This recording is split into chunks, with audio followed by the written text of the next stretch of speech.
What's the music? To buy some music. $19. Really?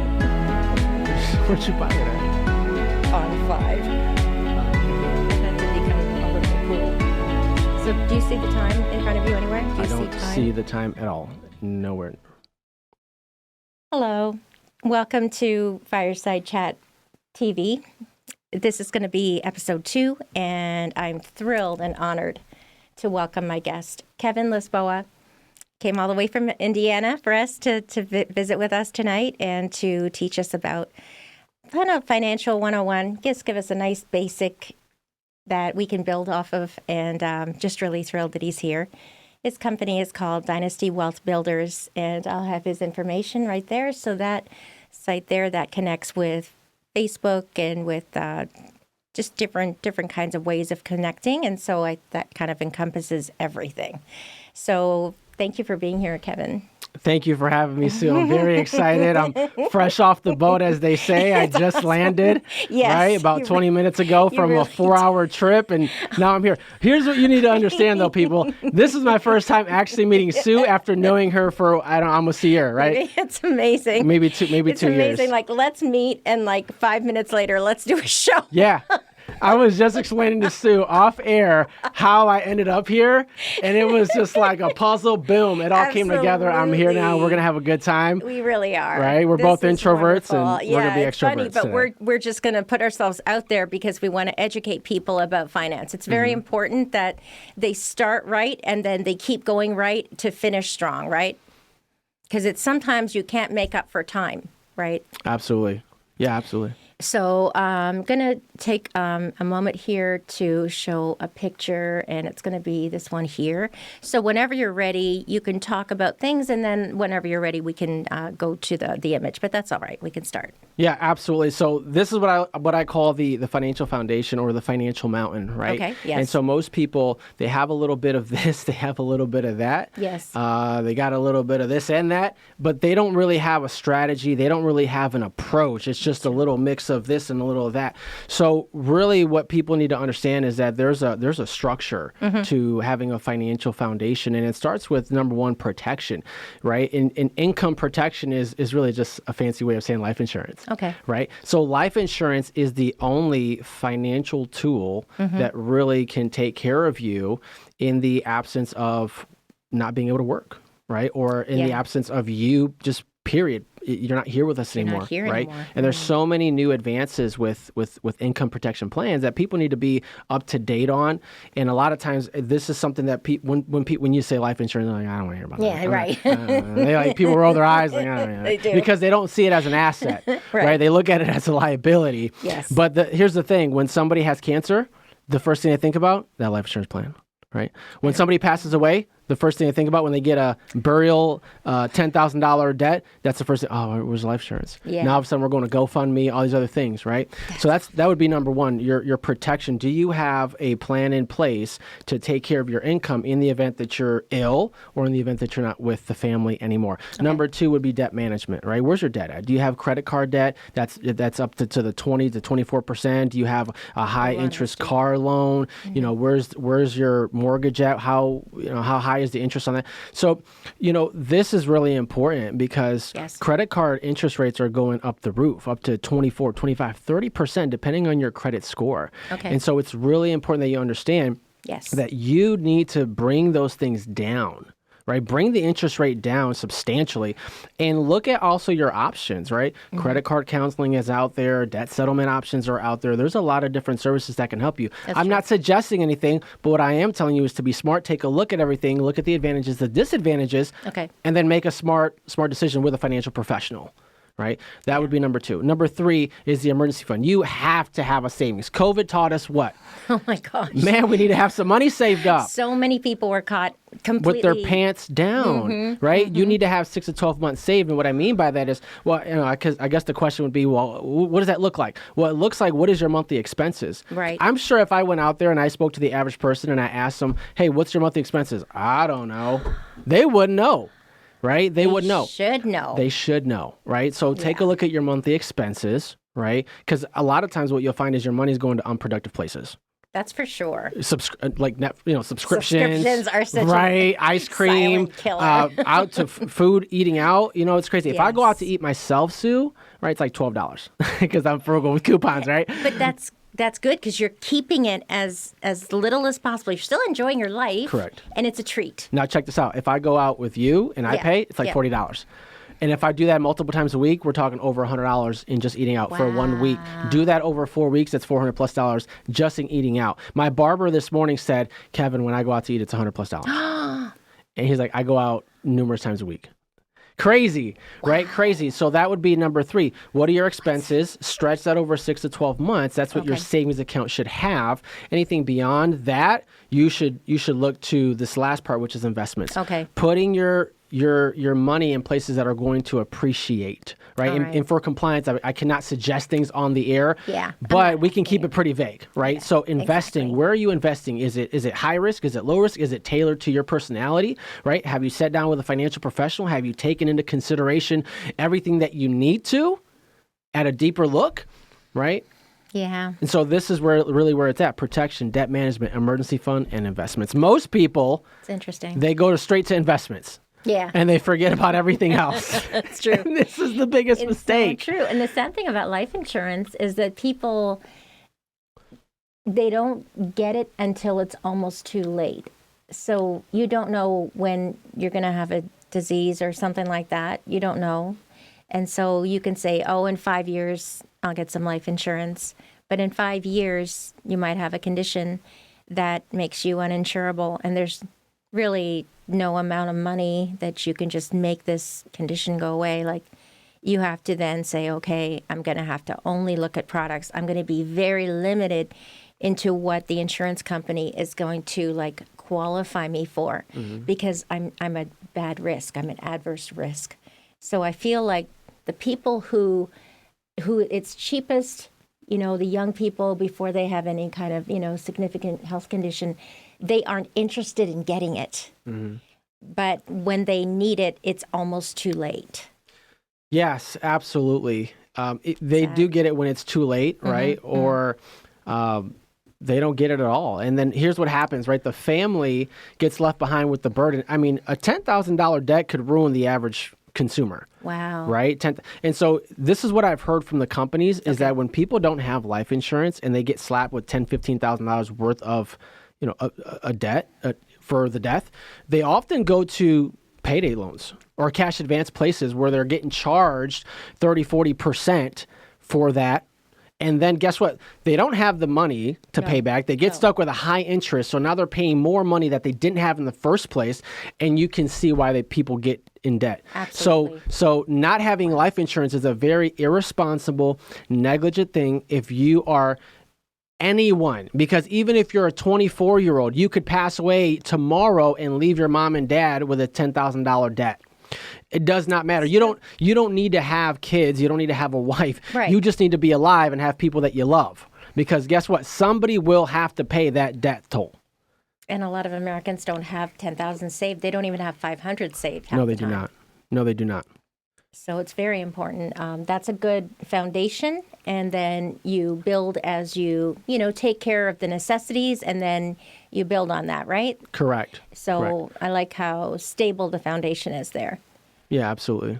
So we can should we look at the next image? Is this the next image, or do you want the other one? This is the next image right here. Very good, very good. Right. So the second topic that you should be looking at, and we're going over some small financial concepts today. Yes, Right. yes. So the first one is your foundation, your foundation mountain. Right. So Yeah. what's the framework look like? Now we're going to look at time value of money. Very So good. let me give you a scenario. Let's say I'm person A, right, and then you're person B. Right. Okay. I'm the forward thinking guy, and maybe you're a little. I'm a little You're bit. lazy, Lexi. I had a right? good time. You had a good time. You had a real good time, right? So an example, right, of someone saving $2,500 per year, which is roughly about $300 to $400 a month. Let's just call it that. Okay. Over a span of 25 years, Sue, right? Okay. In a product that's earning 5%. So All right. we're both saving the same amount. Okay. Over the same period of time, earning the same return. I'm person A. I'm 30 years old, right?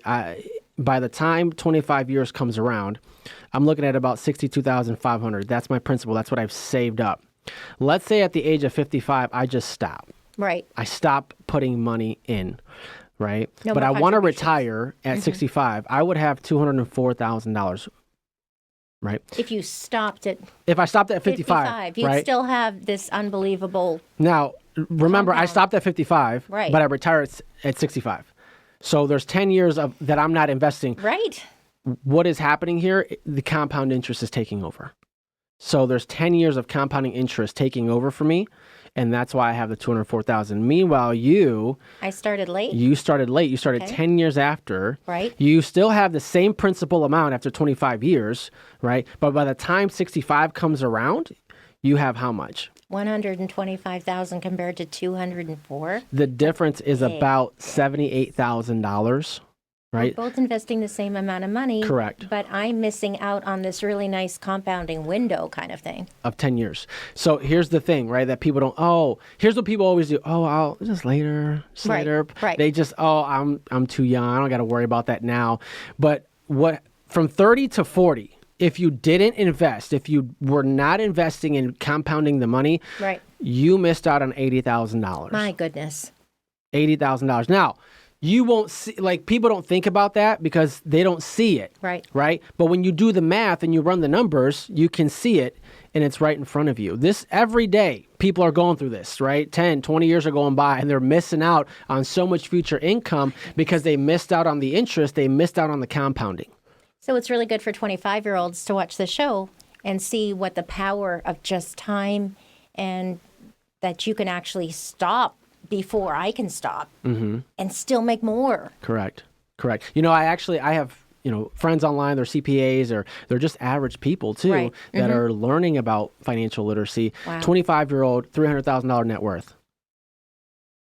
Just by saving money, put it in the right places, letting it compound, right? Can you imagine? What was your net worth at 25 years old? This guy's got 300,000. And then right? if you put it somewhere safe, like 5% a year safe, then it will absolutely like compound, double or, whatever the formula is. It's amazing.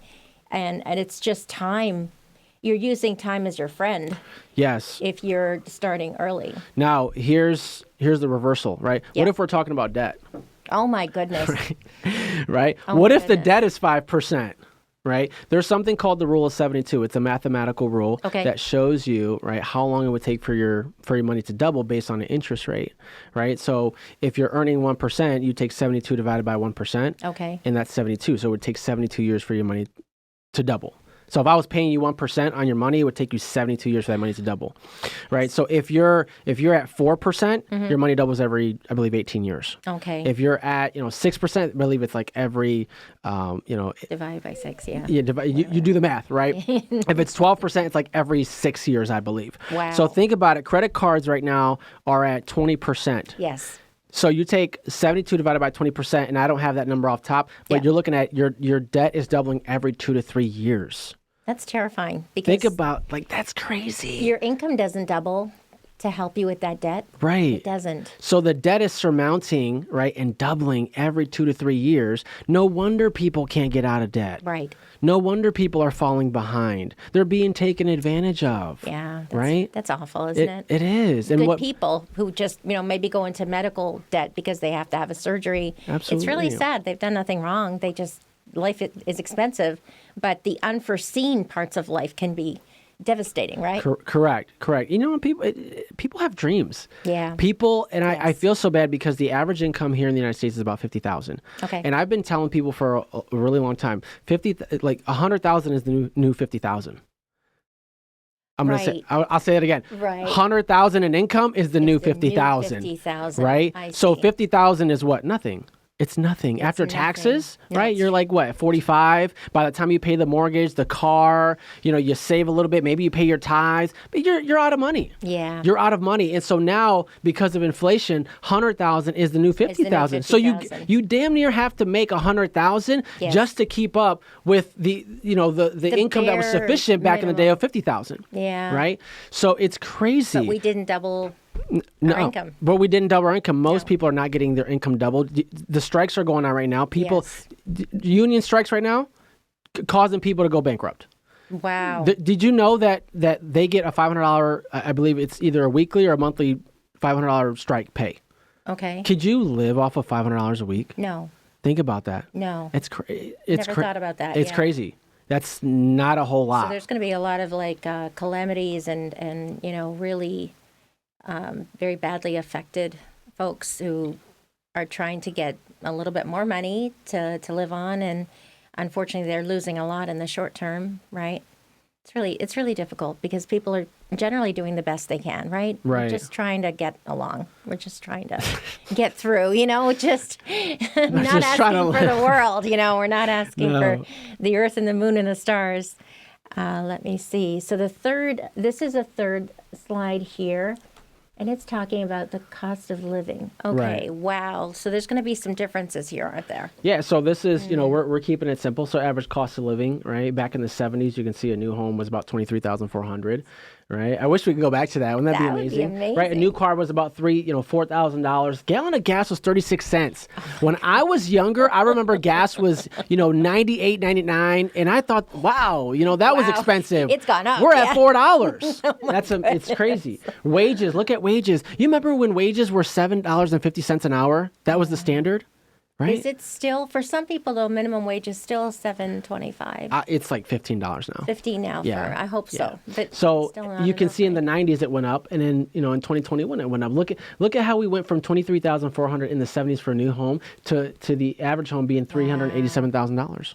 And that the wage is $53,000. I don't know how you Look can at afford this it. is what I was telling you. Look at the wage. The average is about $50,000, right? And that's not enough. And that's not enough, right? That's not enough to save when you're looking at, how much do you need for your future, for retirement? The rule of thumb is about 20x. You 20x $50,000 a year, right? That's $1 million. Wow. So let me ask you this today. Are you on pace, right, to have $1 million in future income? And if not, you need to put your jets on and do Yeah. something about that. Right. Because I'm telling you today, Sue, Yeah. today's million is not tomorrow's million. No, And that's you can true. see it from right here. That's true. Today's million is not tomorrow's million. It's going to be so much harder to just afford to live. Correct. And wages don't go logarithmic, exponential. Yeah. They don't, right? And then so look at the bottom. So if you had $100, right, over the next 20 years, assuming that inflation was 3%, today's $100, right, but decrease it by 3%, 5 years from now would be $86. Okay. 10 years is 74, 15 is 64, and 20 years out would be $55. Oh, you've goodness. basically cut it by half, right? So so on the right side you can see where it says 116, right? Yes. That's what you need. That's what you need to have. Oh, I see. To have $100 of today's. Because we're going off 100. purchasing power. So to keep Right. your purchasing power, you would need a 116. 10 years from now, 134, 15, 156, and 20 is 181. Oh my goodness. Yeah, it's really Right. something else. It makes you think, doesn't it? Correct. So you would need $16 extra to equal the purchasing power of $100 5 years from now. And that's assuming 3%. That's inflation. assuming 3%. We're seeing skyrocketing of 9 to 10% plus, but inflation does increase by 3%, average per year. So, how do you help people? Someone comes to you and says, I really need to make a plan. Working on paying down debt, and I've got this salary job. Do you think you could give them advice to start somewhere so that they end up in a better place? Yes, absolutely. I think the biggest issue is there's no education, Very right? true. There's something Very called IQ, right? I didn't So- learn this in school. I didn't. Well, they don't teach you that for a reason. They don't teach you, right? They don't teach you money basics for a reason. And because, and I would say the reason, I don't want to get conspiracy theory on you, but I would believe that it's easier to control a nation that doesn't know what the heck is going on with their Yeah, money. it's true. Right? Yeah. And that's what it is. And so to get back to it, yes, when I sit down with clients, I take a look at everything. Where's your foundation? We're going to go back to the financial mountain. Where's your Yes. protection in place? Exactly. Is it up to date? Has anything changed? Right? Where's your debt at? Do we need to take a look at some debt management solutions to get you out of this high interest debt? Right. Can we get you on a plan to get out of debt in 2 to 4 years? My goodness, I have an associate in Florida who was paying $600+ a month in debts. For debt. In debts, correct. We got the debt company involved. They brought it down to 174, opened up a discretionary $400, right? And he's going to be debt free in 2 to 3 years. So he's going to be debt-free in 2 to 3 years, right? We've brought the monthly down, so now he's got extra income for other uses Right. for him to save. Because it's not, that big amount isn't going the same. It's going to be less, so then you have money left over that you can divert somewhere Yeah, else. absolutely. The interest is down, the total amount is down. We've cut the complete amount down by 50%. That's a huge difference. You know, that's the big thing. We're not just keeping. So here's the thing. Let's just say he had $50,000 worth of debt, right? We would try to bring it down to half, which is about 25. That's a big deal. Not only that, we try to bring down the monthly so that he can save on a monthly basis. Okay. And then we bring the interest rate down and get him debt free in 2 to 4 years. That's powerful. It Because he is. has a different life trajectory than if he never met you, right? Debt-free. No plan. And people don't just come up with, let me create this scenario that's going to actually solve the problem. What people do is I think they just apply for another credit card, right? Yeah. And it's sad. Yes. It's really sad because you don't want to put like a surgery on a credit card. Do you know what I mean? No, it's terrible. It's or just they really get, hard. you know, a loan. They put their house up for It's collateral. collateral. Yep. And then, you know, it's just, yeah. It's really sad. But I think that it's nice that there's things we can do and that we can kind of take back our power, right? About money. Yeah. And have discussions, and everything is really confidential, right? With you, it's very privacy. We have to maintain compliance. Obviously, we respect everyone's privacy. There's absolutely no way we can, you know, disclose anyone's personal information. Hence why I have stories, but I don't say names. Yeah. Right? I have stories, but I don't say names. By the way, I've sat down with hundreds of people. Wow. Hundreds of people, right? Oh my People that goodness. make six figures and they have zero in savings, and people who make, you know, 30, 40,000 who still can't save. So it doesn't matter. People's financial habits don't change just because they have more money. As a matter of fact, they get worse because then you spend more. My goodness. Right? So it's the education. So when people sit down with most advisors, they get a product. They get some type of product. That's what they get. Oh, some stock thing or some bond thing or some whatever. You know, but our approach is let us educate you first, so that you know what's going on. You understand why this works. And I think when you give someone the education first, and then you put it in a way where it's simple for them to understand. Right. You're not getting too technical with it. They feel more empowered. And what we want to do is we want to empower someone, raise their FIQ, their financial intelligence quotient, that, yes. so that when they're not with me, because when I sit down with a client, it's usually once a year after I put their initial plan in. Well, what are you doing the rest of the year? Right. Are you making intelligent decisions? Right? Or are you only making them when we sit down? And then you think, oh no, I've done another year of the wrong things or something, right? Yeah, and then you're trying to fix it. This is to the advisor. If you sit down with a client and they get a little product, I mean, hopefully that product helps them, but what are they doing after they're done with you? What are they doing the other 364 days? Are they getting high interest credit cards? Are they what is going on? They could. Or are they making intelligent decisions, right? Are they looking at, you know, do they understand their financial mountain here of how they should be taking care of their plans? Do they understand the time value of money? Do they understand how taxes work?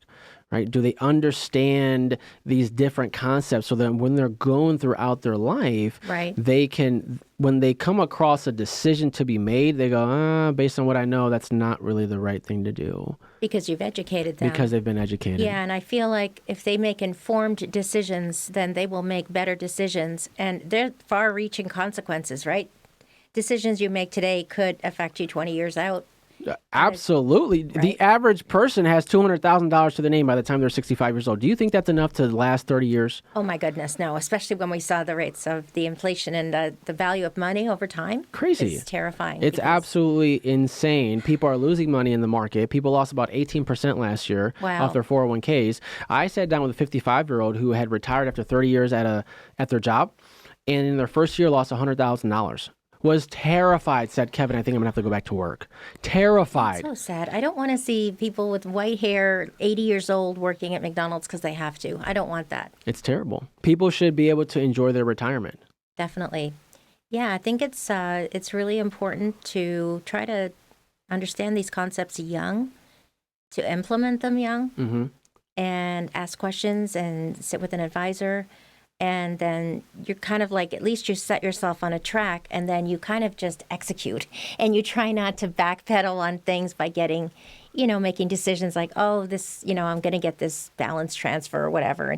And you have to understand how exactly that card works. Because if you don't factor in that there's a 3% fee on everything you transfer, that's a lot of money. It is. Right? To make a mistake about. Yeah. Sometimes it's 5%, and that's an extra, $300, $350. Wow. So you do the balance transfer. And 5%. There's an advantage and disadvantage to that, right? So I do the balance transfer. Okay, I get 0% interest for 21 months, but initially there's an extra $350 added on because of the balance transfer. So the company is going to get. So here's what people understand: the company is going to get something, right? Because this is what people think. Oh, I'll get this balance transfer, and then if I calculate how much debt I got over 21 months, I'll be done paying the card off, in the 21 months with nothing to pay for. It's scot free.